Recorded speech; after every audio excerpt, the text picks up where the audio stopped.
नमस्कार, नया सवेरा न्यूज़ में आप सभी का स्वागत है। देखिए पूरी रिपोर्ट शिव प्रकाश मिश्रा के साथ। ठाणे के सहायक उपायुक्त शिवराज पाटिल ने किशन नगर से बरामद किए 9 लाख तकरीबन के अम्लीय पदार्थ एवं भिवंडी से गिरफ्तार 3 आरोपियों के पास से बरामद मोबाइल, देसी कट्टा एवं धारदार हथियारों को लेकर पत्रकार परिषद की। उसमें उन्होंने बताया कि दिन प्रतिदिन बढ़ती गुनहगारी को लेकर प्रशासन मुस्तैदी से काम कर रहा है और लोगों को भी जागरूक रखने के लिए अलग अलग कैंप आयोजित किए जाएंगे और अपराधियों पर सख्त से सख्त नकेल कसी जाएगी। पाच जीवन काढूशे मारेल अशा हे कळाल्यानंतर आपण याच्यावरती आर्म्स ॲक्ट खाली गुन्हा दाखल केलेला आहे आणि बाकीचे जे गुन्हे आहेत ते निष्पन्न झाल्यामुळं आता याच्यामध्ये आपण त्याचा तपास आपण करत आहे। तर अतिशय ड्रेडेड क्रिमिनल यूनिट 2 पकडलेला आहे आणि याच्यावरती भरपूर यूनिट 2 जो क्राइम ब्रांच का है उन्होंने उनके सीनियर PI सचिन गायकवाड़ और उनकी टीम को एक इन्फॉर्मेशन थी कि जख्मी जो आरोपी है उसको हॉस्पिटल लिया जा रहा है। तो ये जब इन्फॉर्मेशन मिली तो ACP डिटेक्शन 1 सोनोने साहब और उनका जो यूनिट 2 का यूनिट है उन्होंने वहाँ पे वो जो ऑटो था उसको पकड़ा। उसमें ऑटो में 3 आरोपी, एक आरोपी भी जो जख्मी था उसको लेके हॉस्पिटलाइज करने के लिए जा रहे थे। जब इनको पकड़ा उनका हाउस सर्च लिया गया तो हाउस सर्च में जो 2 कट्टे रहते वो वहाँ से बरामद हुए।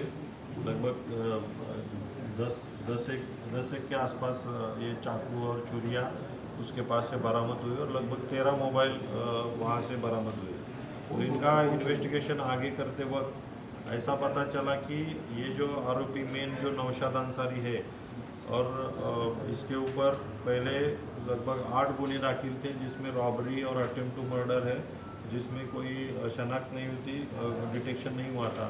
तो इसके ऊपर ये बहुत ही सीरियस ऑफेंसेस उसने कबूले और लगभग 8 ऑफेंसेस इसमें अभी ओपन हुए हैं। तो अभी जो उसका मोडस था वो थोड़ा सीरियस था।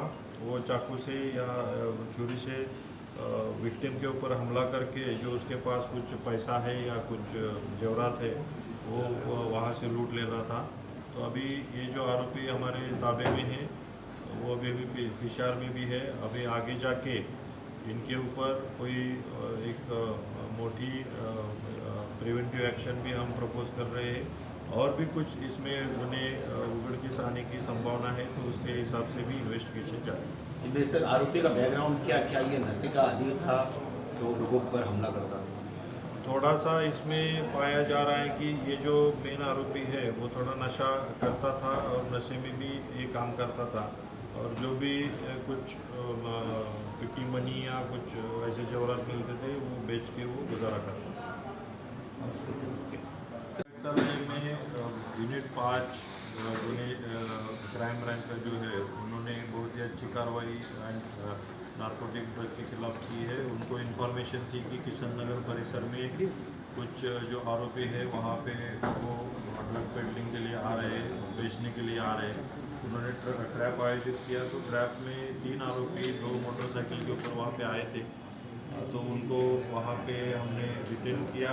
जब उनका सर्च किया तो उनके पास से लगभग 240 ग्राम MD बरामद हुआ जिसकी कीमत 9,60,000 उसकी कीमत है। और उन्होंने अभी जो किशन नगर में और भी अगर ऐसे कोई पेडलर है तो उसको भी हम अभी इन्वेस्टिगेशन जारी है और ये कहाँ से आया और कहाँ पे डिलीवर होने वाला था, उसका चेन क्या है, ये भी इन्वेस्टिगेट करके उसमें अगर कोई आरोपी पाया जाता है तो उसको हम अरेस्ट करेंगे। सर उसमें जो पहला जो आरोपी है वो इसके पहले भी कई अरेस्ट हुआ था ड्रग्स के मामले में, क्या बताएं? ये जो मोहसिन शेख करके है आरोपी जो उधर का रहने वाला है उसके ऊपर पहले भी एक नारकोटिक की केस है। तो उसका पहले भी उसमें ऐसा मॉडस था तो और भी उसके खिलाफ अगर कुछ गुने हैं तो इसकी भी हम इन्वेस्टिगेट कर रहे हैं और आगे जाके उसके हिसाब से कार्रवाई करेंगे। सर मुख्यमंत्री का इलाका है, मुख्यमंत्री महासभा में रह सकते हैं, उस इलाके से 250 ग्राम ड्रग्स बरामद और भी लोग हो सकते हैं?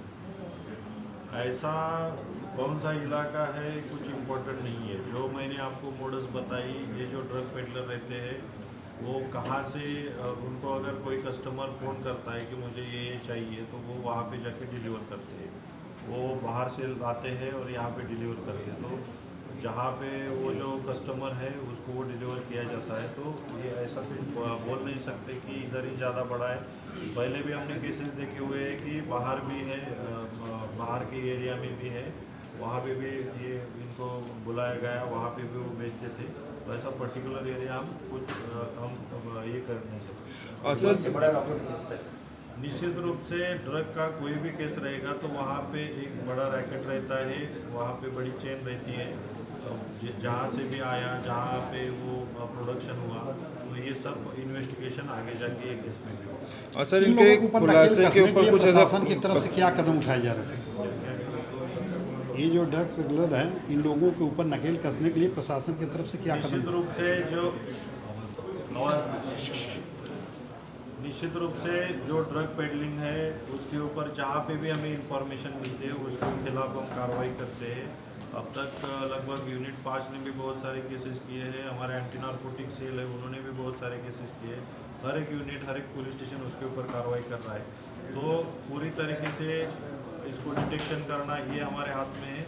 वैसे ही प्रिवेंशन के लिए भी हम कोई अवेयरनेस कैंपेन भी यहाँ पे एंटी नार्कोटिक सेल की तरफ से करते हैं। तो प्रिवेंशन और डिटेक्शन ये नार्कोटिक में दोनों जरूरी है, उसके हिसाब से हम प्रयत्न करते हैं। सर ड्रग्स फैक्ट्री भी सील की गई है, जैसा आपने बताया कि ड्रग्स फैक्ट्री थी, कहाँ पे थी और उसका लिंक कैसे लगा था? जी, पिछले एक केस में एंटी नार्कोटिक सेल के उसमें हमें पाया गया था कि जब ऐसे ही एक आरोपी पकड़ा गया, उसका बैक ट्रेल हम जब निकाल रहे थे तो उसमें पेन जो है रायगढ़ जिला में, वहाँ पे एक फैक्ट्री एस्टेब्लिश करने का उनका मानस था। तो मशीनरी भी वहाँ पे लाई गई थी, वहाँ पे उन्होंने डंप करी थी। तो आरोपी जब हमने पकड़े तो वो मशीनरी वहाँ से हमने हासिल की, उसको भी हमने सीज किया और उसमें जो आरोपी थे तो वो भी हमने उसको डिटेन किया था। और उसका लिंकेज नार्कोटिक्स क्राइम ब्यूरो जो एनसीबी है, उन्होंने एक फैक्ट्री हरियाणा में एक सीज की थी, उससे वो इंटरलिंक था। तो हमारा जो आरोपी था उन्होंने लिया, अभी उनका भी आरोपी हम जो एक वांटेड है उसको भी हम ले रहे हैं। सर इसमें जो रॉ मटेरियल सप्लाई करते हैं, क्या उनको उन तक लिंक पहुँची है क्या? निश्चित रूप से वो जो ये कार्रवाई थी उसमें एक्चुअली उन्होंने फैक्ट्री सेटअप बनाने के लिए मशीन लेके आए थे, लेकिन ऐसा कोई भी केमिकल परचेस नहीं हुआ था। तो इन्वेस्टिगेशन के दौरान में ऐसा कुछ नहीं मिला। अगर वैसा रहता है तो हम निश्चित रूप से उसके ऊपर कार्रवाई। थाने पुलिस ने इससे पहले कि ममता कुलकर्णी जैसे और सोलापुर ऐसे बड़े बड़े ड्रग्स फैक्ट्रियाँ सीज की, इस बार क्या लग रहा है कि फिर उसी तरह से? निश्चित रूप से हर एक जो ड्रग का केस होता है उसमें तह तक जाने की हमारी पूरी मंशा रहती है। और उसके हिसाब से भी ये जो कार्रवाई हम कर रहे हैं उसमें भी अगर कोई फैक्ट्री सेटअप हमें इन्वेस्टिगेशन के दौरान आता है तो उसके तहत तक हम जाएंगे। और सर जिस तरह से ये ड्रग्स की जो सप्लाई का आपने बताएंगे यंगस्टर के को लेकर जिस तरह से उसको किया जा रहा है, तो कहीं ना कहीं यंगस्टर को एक गलत दिशा की तरफ वो लोग दिखाने का, तो यंगस्टर के लिए सर आप युवाओं के लिए क्या आह्वान करना चाहिए? निश्चित रूप से जो कोई ड्रग का जो व्यापार चल रहा है उसमें यंगस्टर्स को ही टारगेट किया जाता है। तो हम सब मीडिया हो या पूरी सोसाइटी हो या पेरेंट्स हो, सबका ये है कि सब ने अगर खुद को अगर कुछ इन्फॉर्मेशन ऐसी मिलती है तो नज़दीक पुलिस स्टेशन हो या क्राइम ब्रांच हो या इनको इन्फॉर्म करना चाहिए, जिसकी वजह से हम वो सीज कर सके, उनके ऊपर कार्रवाई कर सके। और दूसरा जो पार्ट है कि प्रिवेंशन, मतलब हमारे जो यंग है जिनको टारगेट किया जाता है यंगस्टर्स को, तो उनको उनकी जो संगत है डेली क्या करते हैं क्या नहीं, इसके हिसाब से पेरेंट्स ने भी उनके ऊपर थोड़ा मॉनिटरिंग रखना चाहिए। और स्कूल कॉलेजेस में भी इस तरीके के कैंपेन होने चाहिए कि ड्रग्स के क्या दुष्परिणाम है और ड्रग्स से अवॉइड करना कितना ज़रूरी, इसके बारे में कैंपेन होना चाहिए। पुलिस प्रशासन की तरफ से इसको लेकर कोई कैंपेन? निश्चित रूप से एंटी नार्कोटिक सेल हमारी जो है उसके तहत हम हर जगह पे या लोकल पुलिस है, बहुत सारे कॉलेजेस में, स्कूल्स में हम ये कैंपेन कर रहे हैं और आगे भी चलता रहेगा कि एंटी नार्कोटिक जो नार्कोटिक ड्रग्स है उसका जो यूज़ है वो गलत है, इसके लिए हम कैंपेनिंग कर रहे हैं। और भी खबरों के लिए बने रहिए नया सवेरा न्यूज़ के साथ। चैनल को लाइक करें, सब्सक्राइब करें।